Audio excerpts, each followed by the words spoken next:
প্রত্যেক 3 মাস পরে এত কোটি টাকা করে আপনি ভাড়া ছাড়াও এটা দিবেন।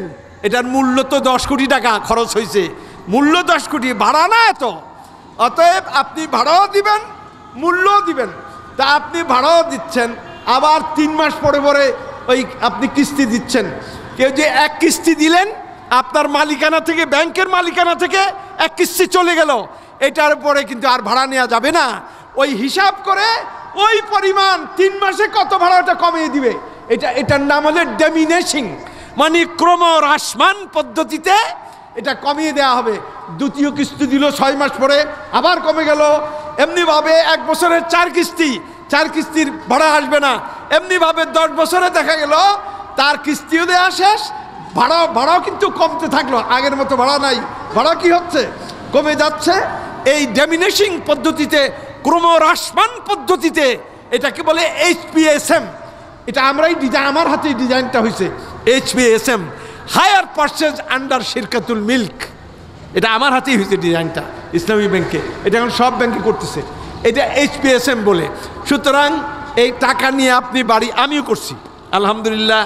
আমি যে বাড়ি করেছি মিরপুরে 6 তলা বাড়ি, ব্যাংক থেকে টাকা নিয়েছিলাম এবং ভাড়াও দিছি, কিস্তিও শোধ করছি, এখন মালিক হয়ে গেছি আলহামদুলিল্লাহ।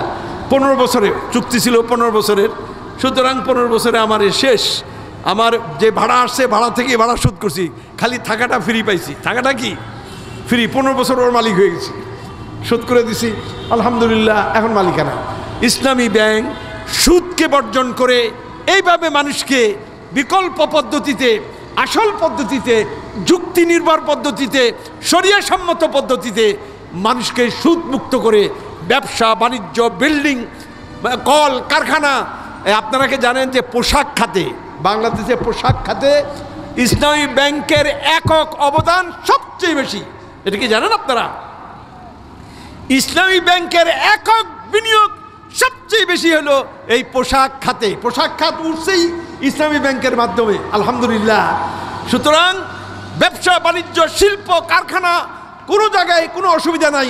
শরিয়া আমাদেরকে পথ দেখিয়েছে, আল্লাহ আমাদেরকে শিখিয়েছেন। নবী সাল্লাল্লাহু আলাইহি ওয়াসাল্লাম বলছেন, ইয়াসসিরু ওয়ালা তুআসসিরু, সহজই করো, সহজ করো, কঠিন করো না।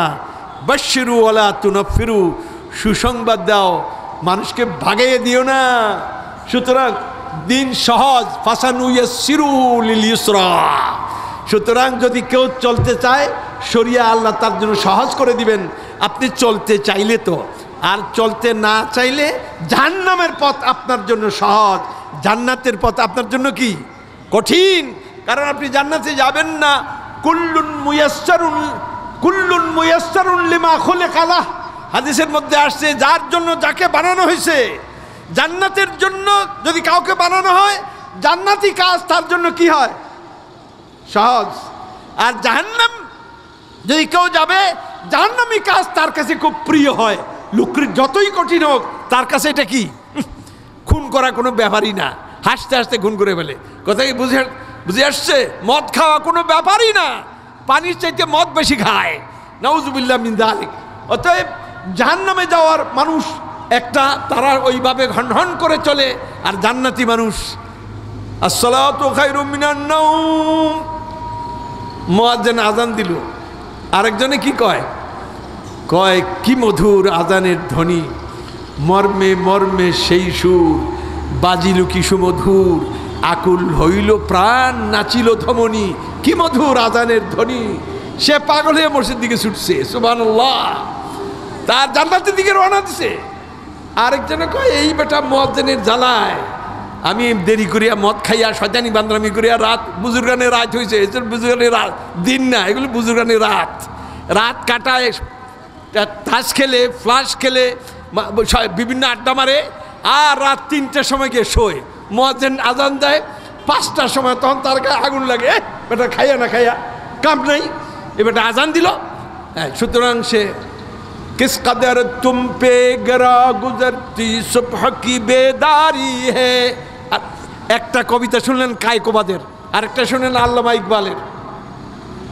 किस कदर तुम पे गरा गुजरती सुबह की बेदारी है, हमसे कब प्यार है हाँ नींद तुम्हें प्यारी है।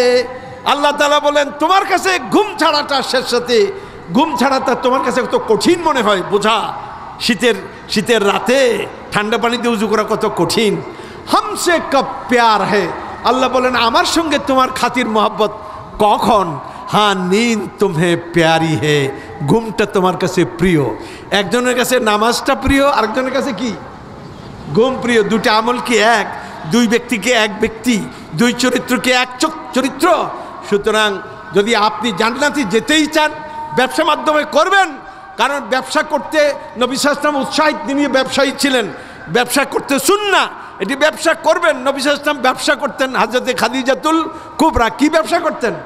মুদারাবা। কি করতেন? হুজুরের টাকা ছিল না, টাকা ছিল কার? হযরত খাদিজাতুল কুবরা, তিনি টাকা দিতেন, ইনি ব্যবসা করতেন, যা লাভ হইতো চুক্তি অনুযায়ী বন্টন করতেন। তিনি আল আমিন ছিলেন, বিশ্বস্ত ছিলেন, মিথ্যুক ছিলেন না, এই ব্যালেন্স শিট উল্টোপাল্টা দেখাইতেন না। সুতরাং এই আস্থা ছিল। আসুন আমরা জান্নাতে যাওয়ার টার্গেট করি, ব্যবসার মাধ্যমেই জান্নাতে যাব ইনশাআল্লাহ। ঠিক আছে? কারণ হারাম খাইয়া আপনি হজ করলেন, কি করছেন? হজ বা হাজি সাহেব এই এক নম্বর সন্ত্রাসী, কিন্তু মার্কা হাজি। আমাদের দেশে বড় বড় সন্ত্রাসী হাজি আছে না? আচ্ছা, হজ করে কিন্তু সন্ত্রাসী, মানুষের মা লুটপাট করে খায়, জায়গা জমি দখল করে, কিন্তু হাজি সাহেব। এই হজ ইনি নাম লাগাইছে, নামের সঙ্গে কি লাগাইছে? হাজি। আল্লাহ কেমন দিন করবে, তুমি তো হাজি না, এটা তুমি তো পাইয়ে গেছো, লোকেরা তোমার হাজি কইছে, অসুবিধা নাই, এখন জাহান্নামে ঢুকো। এখন কোথায় ঢুকো? যা, কারণ তোমার হজ তোমাকে হারাম থেকে ফিরায় নাই, সুদের ব্যবসা থেকে তোমাকে ফিরায় নাই, খুন যখন সন্ত্রাস থেকে তোমাকে ফিরায় নাই।